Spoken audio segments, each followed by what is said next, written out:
Well, hello everyone. So, if in case you haven't seen the previous video, I go over the first three chapters of the book of Half-Blood Prince, and the reason for it is that I believe it contains a lot of information, and a lot of that information works as a setup for not just this book but also for the last book, which would be Deathly Hallows. And the reason why I wanted to make that as a separate video is that if I were to go over that portion and then go over through this book in one single take, it would be way too long and it will take way too long to upload.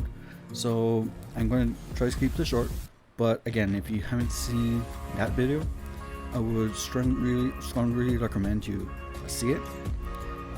If you already know that information, I mean, it's still worth a watch, and leave comments if you like.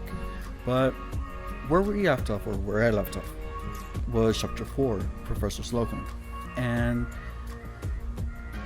Professor Dumbledore has already gone with the Dursleys and explained his plan for Harry for his last summer, or what's going to be the last summer, the following summer, before the protective charms that are in place will stop working, as Harry will be considered as of age. Remember that in the Wizarding community, you are considered to be an adult starting at age 17, not 18 like in many places. Now, when Dumbledore is ready to leave with Harry, they're not going directly to the Burrow. They're not going with the Weasleys. He has a task for Harry at that moment. Now, this is where we see Dumbledore's relationship with Harry change once again. So, at first, if you remember from the first 5 books, or actually 4 books, Dumbledore has not meddled with Harry that much. I mean, he has been helping him behind the scenes to not get in trouble or to give hints on what to do. Kind of similar to, if you remember in Philosopher's Stone, that Dumbledore does talk to Harry about the mirror of Eraser, or I forget the name, but you remember that one mirror that shows you what is that you deeply want. And so Dumbledore's relationship with Harry was warm. It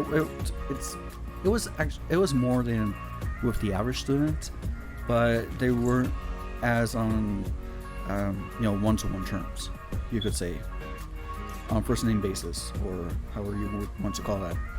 And on the previous book with Order of the Phoenix, in order to protect Harry, he kept his distance and was a lot more colder, much more cooler. And so this time around, you start seeing that there's a shift.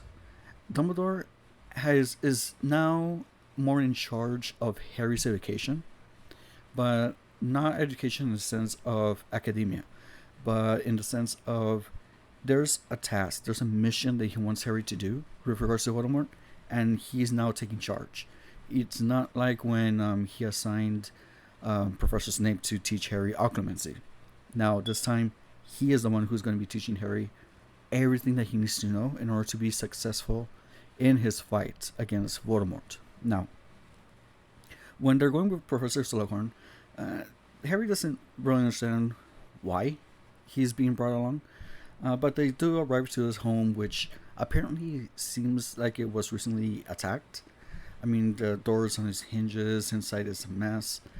And when they are inside and looking at everything that happened, or the aftermath, I should say, Dumbledore finds kind of somebody who is hiding, and that was Professor Slughorn. It turns out Professor Slughorn wasn't really attacked, but since he knew that, he didn't know who, right? But he knew that somebody with magic was about to enter his proximity into his area. He created this scene as if there was an attack to kind of like as a diversion, you could say, making it appear like he's no longer there. And the fact is that it's not even his home. Professor Slughorn is actually in hiding from Death Eaters. Now, you don't really understand why the Death Eaters would want something from him, and actually, and I maybe it was just me, but um, on the first few times that I read the book, I was under the impression that he might be lying about that, just to seem that he's important. But there actually is a reason, and I'll go over that a little bit later on. And so the Professor Slughorn already knows what Dumbledore is there for, and I shouldn't call him Professor just yet. But the reason why Dumbledore had brought Harry is that so that he can convince Slughorn to return to his old teaching position. He was previously a teacher many years ago. And Dumbledore, he kind of leaves the room, and Harry, without knowing it, he kind of reminds Slughorn about the old days. And he begins to reminisce. And one of the things that is very important is that because Harry has his mother's eyes, and Lily, she was actually one of Slughorn's favorite students. He even recollects that she had given him this kind of glass bowl with a fish that when it reached the surface would fall down as a petal, but once it reached the bottom it would once again transfigure itself back into a fish and go to the surface, and then it go into this endless loop. And it was something that he was really fond of. And when the day that she died, the day that Voldemort attacked Harry and his parents, that day the fish just didn't come back up. Like the charm had disappeared because the person who cast it had passed away. And that was how he knew of the news. And so by going to this reminiscence, he kind of feels that same motivation that he had when he was a professor, and he decides to join back. So nothing to it. As Dumbledore later explains to Harry, the reason why he wanted Harry to help him convince Horace to come back to the school is because there's a particular memory that he needs from him. And the thing is that Dumbledore can't do it because Slughorn would be very aware what it is that he wants, so he needs Harry to do it. It's something that only Harry can do. And so that's how we start things off. Harry does reach the Burrow. They do spend the holidays at the Burrow. It's Harry, Hermione, Ron. So everybody is back together. By the time that they reach the train station to the platform 9 3/4, they do, and here's the thing. Harry and Draco Malfoy have this animosity between them, but now it's magnitudes worse. And so one of the things that Harry has is a suspicion that because of what happened in the Ministry, where Draco's father tried to get the prophecy from Harry on behalf of Voldemort and failed, and because of that now Lucius is in Azkaban. Well, now we have that problem which Draco wants his vengeance, but also Draco has been set on a mission, and that's part of the previous video. But Draco has been given a mission by Voldemort as kind of like a vengeance. Voldemort's not happy with the family, so Draco has this task of needing to kill Dumbledore. And the thing is that if he fails, well, worst off, he dies, and it doesn't really affect Voldemort. He doesn't really care. But, and it also works as punishment, so that's a good thing for Voldemort. But if he succeeds, well, that's one less problem to worry about. So, when Harry and Ron, Hermione, when they were all in Diagon Alley for their school books, they do notice Draco has something suspicious. He actually got past his own mom, and that's when Harry, when he followed him, he found that he went to Borgs and Burgs, which is a store that has a lot of dark magical artifacts. So he knows that something is on. And so during the train ride, Harry decides at one point to spy on Draco. Except that when they reach the train station in Hogsmeade, um, Draco finds out that Harry is there, and he stuns him and breaks his nose. Well, fortunately, Tonks, who is on behalf of the Order of the Phoenix to kind of patrol the area, uh, finds Harry because she didn't see him come by. So she finds Harry and they go back to the school. And, well, there is that. Now, here's the thing. When they go, when they start the school semester, they think that Professor Slughorn, and you would think so too, that he's going to be the new defense against the Dark Arts. Well, here's the thing. Dumbledore never said what post he was going to go back to. He's a teacher, yes, but he never specified of what subject. And so the biggest surprise is that Professor Snape finally is going to be the professor against the defense against the dark arts, and Professor Slughorn is back in his old post, which was as professor of potions. Now, because Professor Snape had very high standards, if you remember, the previous year they took the OWLs, or the Ordinary Wizardly level exams. Well, he only takes the top best, which Harry and Ron, they did good. I mean, they did an E, which is excellent, but they didn't get the O, which is outstanding. However, because it is a prerequisite, it is requisite for Harry to become in order. He needs that class for his schedule, and he is given the schedule, as Professor McGonagall pointed out, where Professor Slughorn does accept E level students. So Harry and Ron, well, they made it, but now they don't have any supplies or anything. And that's important because when they make it to the first class with Professor Slughorn, he lends them obviously the pantry for the ingredients, but also a couple of books. They're very old books. And Harry ends up with this very battered book that has been written on every single page. And it is signed as property of the Half-Blood Prince. Now, during the first lesson, there is a prize. And the prize is whoever makes and I believe it was Draughts of the Living Dead. No, it wasn't that. Well, anyways, the prize for making the potion that they had to create was a vial of the Felix Felicis, which is the good luck potion, you could say. And so Harry, wanting that vial and not wanting Draco to win it, he follows the instructions as they are written in the book, but not by the book's author, but instead written by the Half-Blood Prince, who wrote over the place. And he found that it was actually useful. Instructions such as don't cut the bean, just crush it with the blade and then you'll get more juices out of it. And, things of that nature.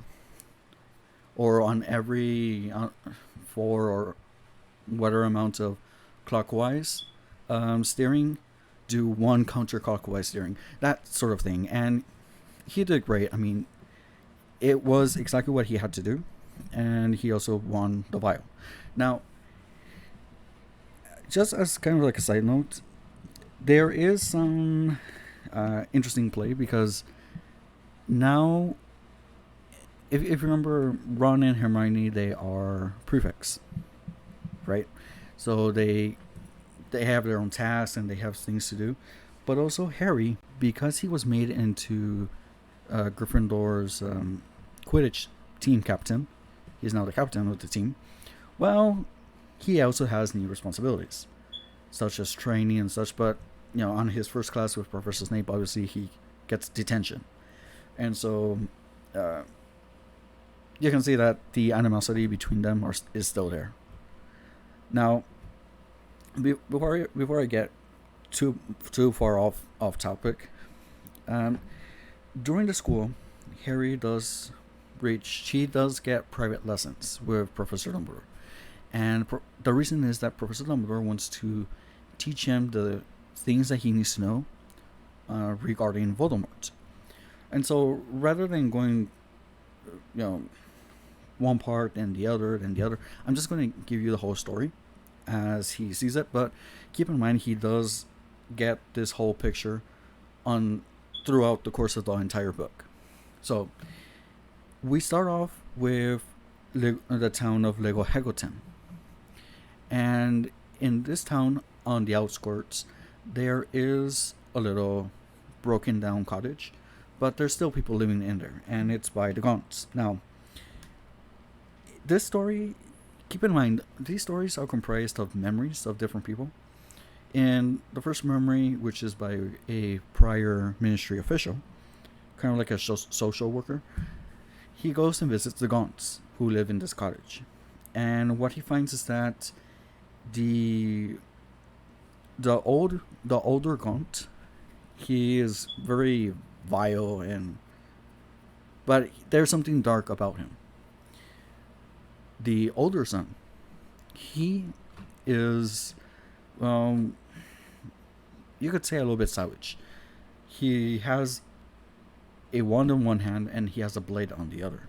So he's somebody you don't want to mess with. And actually, the reason why this ministry official is there is because the older son has been doing things to the muggles in the area. So he has been like either torturing them or doing things that then the ministry has to come by and reverse the effects. And so he's there for him.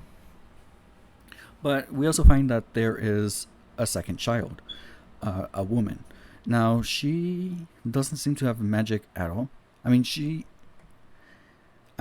way they have her is more of a servant. So she's cooking, cleaning the dishes, but she's being treated like trash by the father and the brother.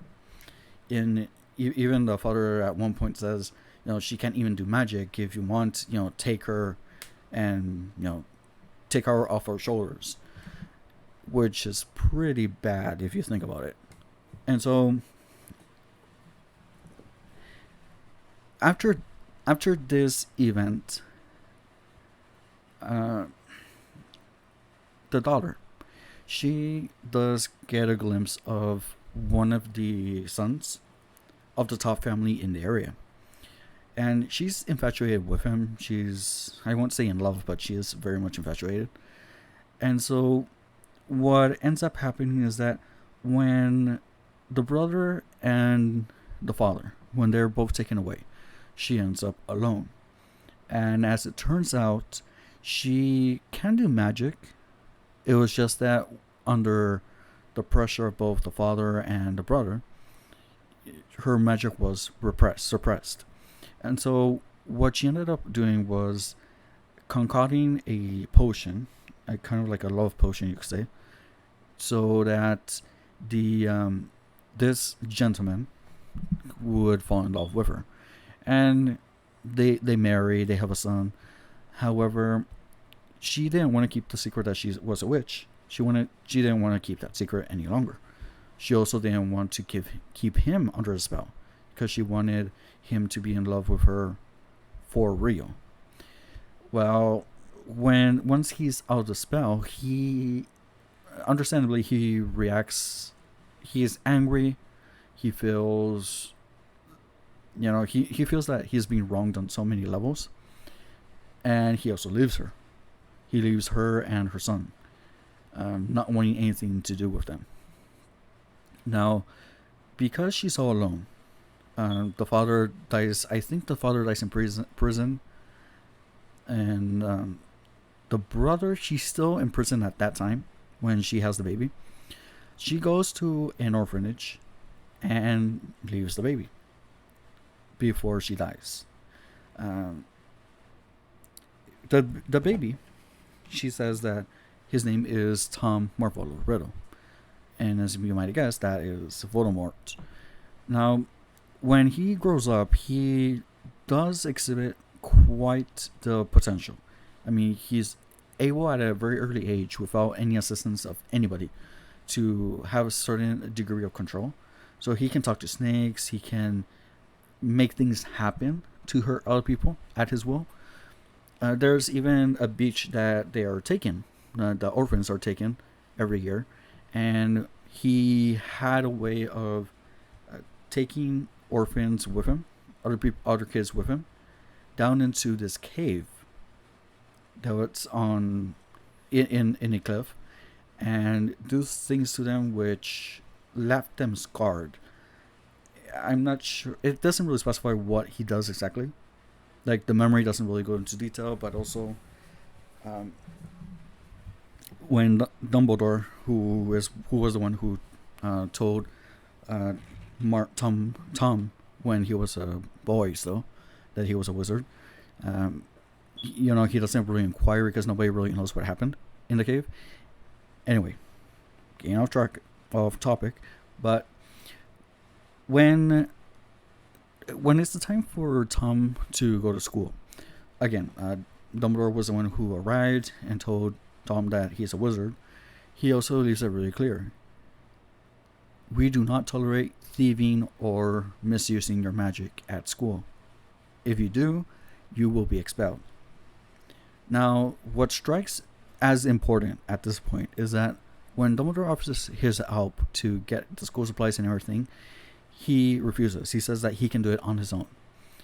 This is important because it leaves it really clear that while Voldemort has followers, he doesn't really have any friends. He does everything on his own. He doesn't trust anybody outside of himself. And so this means that he might have supporters, but he's not going to have people at his side. Like, it's just him. So once, and we already know part of the story with Chamber of Secrets, where he begins to discover that his ancestry is linked to Salazar Slytherin, the founder of the House of Slytherin, there in Hogwarts. And then he goes as far as to discover the Chamber of Secrets and to awaken the monster inside, the basilisk. And so when he discovers all of this, he also ends up with he also finds out where are his last remaining relatives. And all this time he had been thinking that his mother was the one who was a muggle and the father was a wizard, because, and this was his reasoning, if his mother really was a witch, she wouldn't have died and she wouldn't have left him alone. Well, he gets disappointed when he finds out the truth, that it's really the other way around. But he does find out where the last remaining relative lives. And it turns out that the Grunts are the last link to Slytherin. So he goes back to Lego Hamilton. He visits his uncle, who at this time was already released, and he's just an old man in the cottage. Well, at first, the uncle thinks that he is the son of the top family, because he looks really much like his father. But then he realizes, oh no, I mean, you're young, and by this time that guy will be already out. So okay, you're not him. And so Voldemort does torture the uncle, and he actually kills him. And nobody really bats an eye. Actually, no. Got that all the way around. So he doesn't kill him, but he does put the uncle into this like Imperious curse, or he does kind of do things to the uncle. He then goes over to the top family with his father, and he kills all of them. And the thing is that he altered his uncle's brain so that the uncle believes that he's the one who killed the family. And what happens there is that, well, since he's already known to not like muggles, the ministry doesn't really ask around or do much investigation. They say, okay, this checks out, we'll put you in Azkaban. And they do. They do put him in Azkaban. The only reason why we know about this part is that Dumbledore, in his escapades throughout the semester, or school year, I should say, he does go over to Azkaban, find the that gaunt, and he does some magic of his own. He does find out the truth, but shortly after he passes away, so there's no getting the truth out there. Now, the last piece of information that we need is actually from it's actually very linked to Tom Riddle after he graduates. So you see, people thought that he would become minister, but he never expressed any interest in becoming minister. Instead, he works at Borgins and Burke, and he starts collecting several artifacts. So one of the things that he discovers, you could say, are the whereabouts of, well, the cup of Helga Hufflepuff. He also finds out about it's a pendant that you can, it's like a locket that you can open, but that it belonged to Severus Slytherin. He also finds the ring. He finds several artifacts, right? And you begin to realize that he might be looking for something.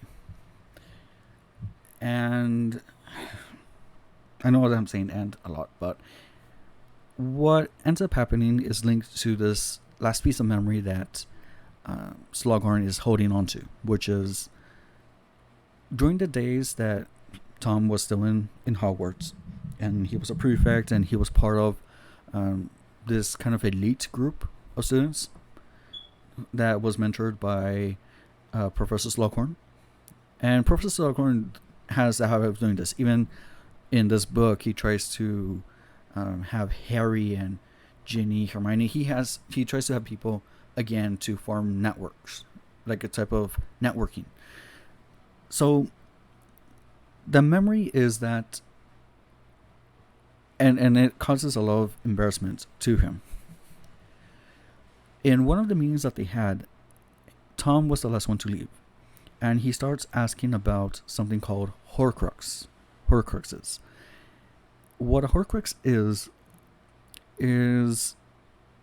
a piece of magic where you tear a bit of your soul by committing an act against nature, such as murder. That is one way of tearing out your soul. You imbue it in an artifact. You can imbue it in animals as well, or humans, or living things. But you don't want to do that, because if something happens to that, then your soul is also gone. So usually you want to keep it to inanimate objects.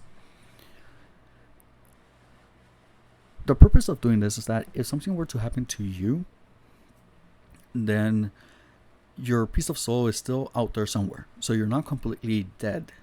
You're still attached to this world. And not only that, but he asked about if it was possible to make 7 Horcruxes, which is horrible, because imagine you're tearing your soul 7 times, which would make 8 pieces, right? Because it's the soul that you have, but then you have 7 other pieces, and it's a horrible thing. I mean, tearing out your soul just so that you don't die, to become immortal in a sense. What are you willing to do for that?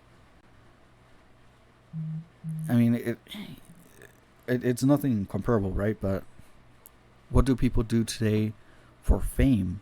Or what do people do today to gain a leadership position? How many people are not betrayed, or how many people are not stepped on?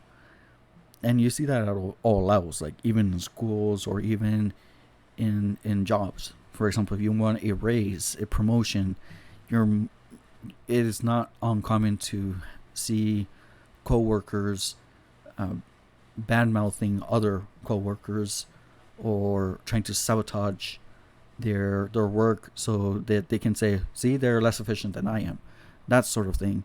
But it is a horrible thing. I mean, put that into another degree, step it up, and now imagine, what would you do to tear up your soul and not die?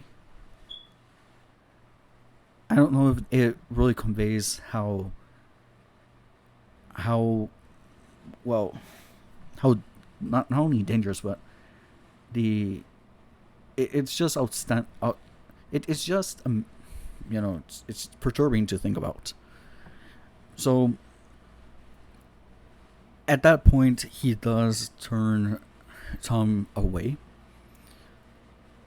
and now we know what is that Voldemort did, why he hasn't died yet, and also what he is doing. So you see, Voldemort created Horcruxes. He had obtained the Cup of Hufflepuff. He found the locket of Salazar Slytherin. He had found the diadem of Rowena Ravenclaw. So those are from the founders of Hogwarts. The only artifact that he didn't get was the Sword of Gryffindor. But he also had his own diary, which was used in Book 2 to take possession of Ginny and open up the Chamber of Secrets once more. He also tried, let me see. Oh boy, if I can just remember this. There's also Salazar's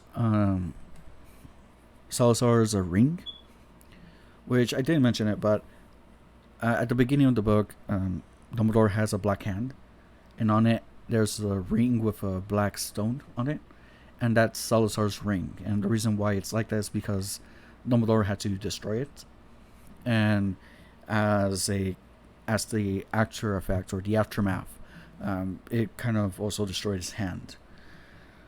And if it wasn't for Professor Snape, it would spread much quickly, but it's under control because of Professor Snape. But anyway, so he actually did do the 7. He actually did 8 Horcruxes. Because you see, well, actually the 8th Horcrux, I'll explain it on the next video on book 7, because that has more to do with the ending. But now they know how to kill Voldemort. I mean, if you realize, Voldemort didn't die when he attacked Harry, because when their spell rebounded, it killed the soul inside his own body, but he still has his other pieces of soul out in the world, so he was still attached to the world. That's why he didn't die. So in order to defeat him, they could always attack him again, and if somehow they manage to kill him, they only kill that piece of soul in his body. He still has the other remaining pieces. So in order to defeat Voldemort, they have to destroy each Horcrux and then kill him last. Now that they know what to do, Dumbledore actually finds one Horcrux, which is the locket. And it turns out that cave that Voldemort would frequent during his days at the orphanage, well, that's where it's located. And when they go, things start to happen, because that's when they go to the cave. They find the Inferi, which are like spell casted zombies, you could say. But they start attacking them, and all of that just to obtain the locket. When they return to Hogwarts with the locket and with Dumbledore severely impaired, because part of how they had to get the locket was drinking this potion, which was covering the locket.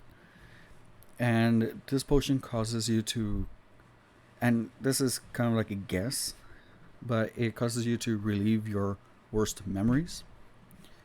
And for Dumbledore, that meant reliving the day that his sister died. Again, I'll probably have to make that into a whole separate video on the life of Dumbledore, because it is quite long. And so, by the time they reach Hogsmeade and they are flying to the school, there is the death mark. Dumbledore is extremely worried. So instead of stopping to rest, they go straight to the school. And when they reach the location, it's because it's located in one of the astronomy towers, nothing. And at that moment, he stuns Harry so that he remains under his invisibility cloak, so nobody would know he's there. And at that moment, Draco comes out. And Draco has disarmed Dumbledore. Now,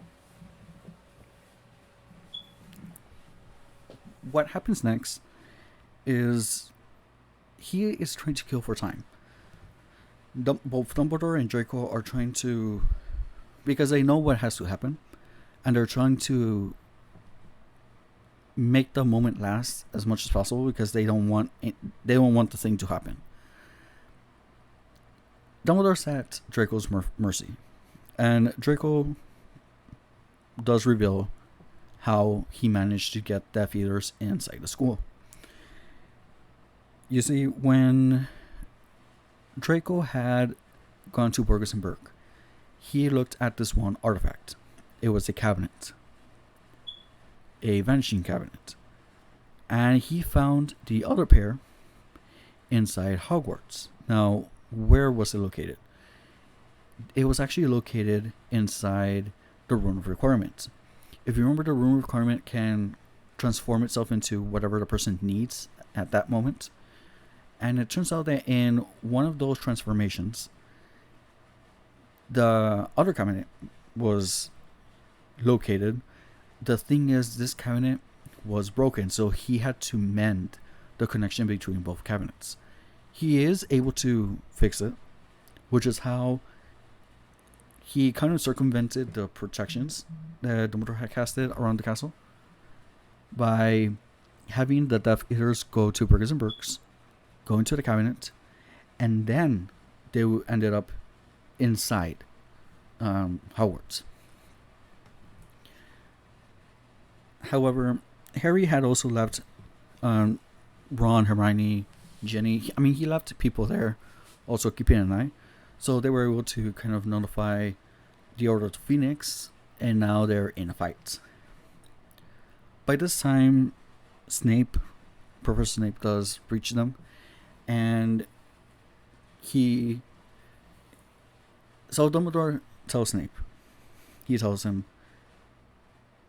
please, Severus, please. And Professor Snape casts a spell which knocks Dumbledore over the edge. Things start to break out into this massive fight. Harry chases both Snape and Draco down the castle and out, and they escape. And fortunately, nobody is that injured. I mean, I think it was Bill Weasley, who is one of the older brothers, one of Ron's older brothers. I believe he's the one who works with. No, that's Charlie. So Bill, he's the one that works with the Gringotts goblins, but he was there as a member of the Order. He was attacked by Werner Greyback, who is a werewolf, but it wasn't a full moon that night, so it's not that he is going to be a werewolf. They're not sure what's going to happen. But at any rate, when they go back to the tower, the base of the tower, there's already a crowd, and what we find is that Professor Dumbledore did not make it. From where he fell, he is no longer living. He died. And so Well, there's not much else to say. But yes, he passed away. And after the students are mourning him and after the funeral, Harry does realize that his place is no longer in Hogwarts. The reason that Dumbledore had told him about the plan and gone over the lessons is so that he can fight and have a chance at fighting Voldemort. The most important thing right now at this moment is not for him to take that NEWTs, which is the next exam after the Owls, but instead he has to finish the mission.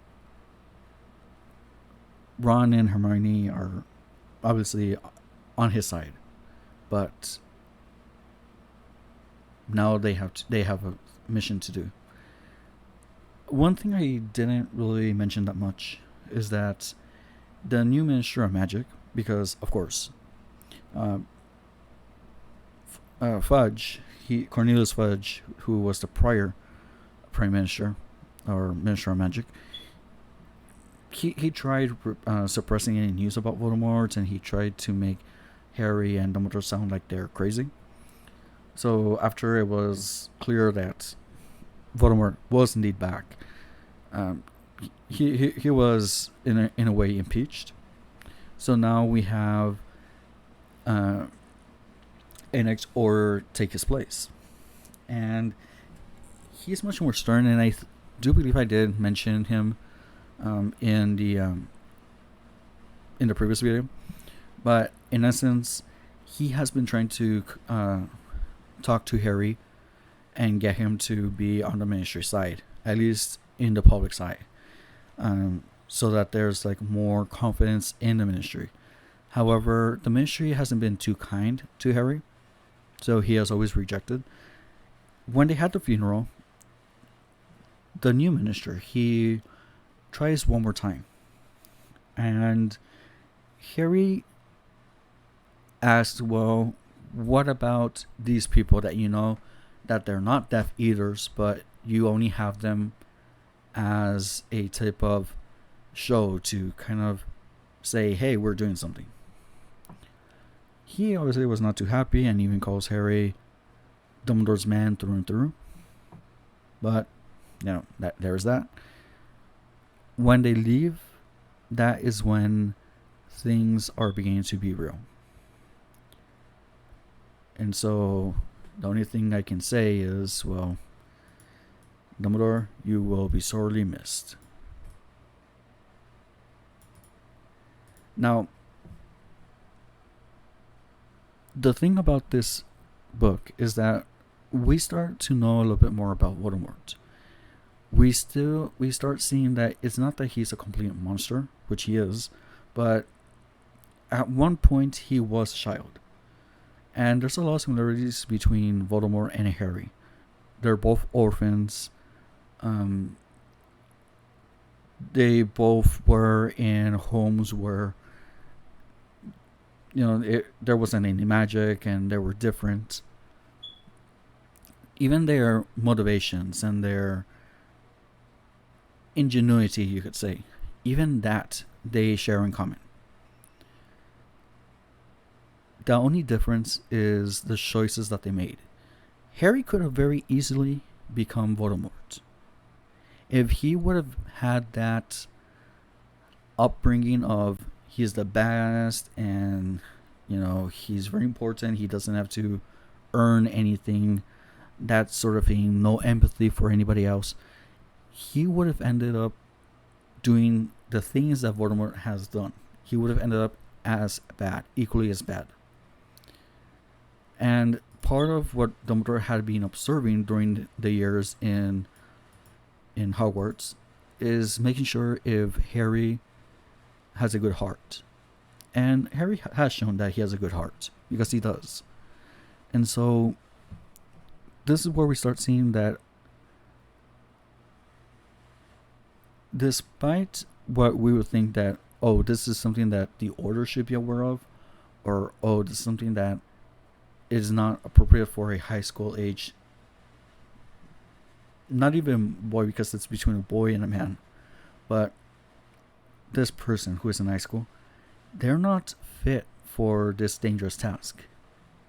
But in reality, it has to be him.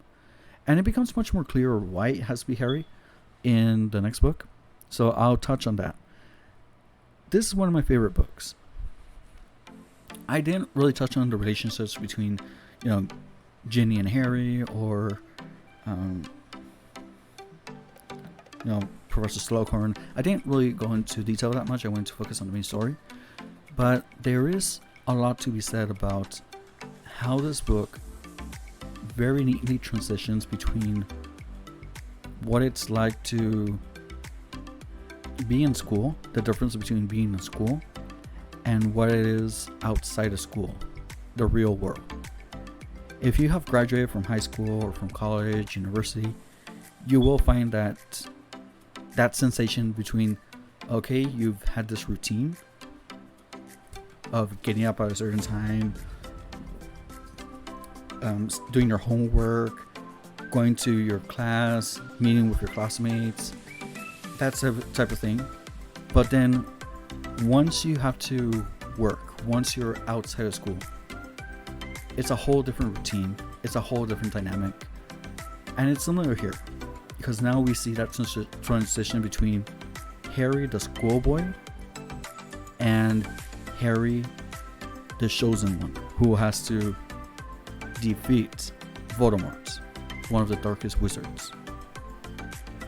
Alright, I don't know if you have any comments or if you want to share this video. Do whatever. But hey, what do you think about the book? What was your favorite book? Actually, I'll scratch that. I'll ask that on the next video. Not the next video, but the video on the last book. So, what was your favorite part about the book? What did you think about the movie? I don't know. I like both the movie and the book. So, we'll see. Alright, take care. Bye-bye.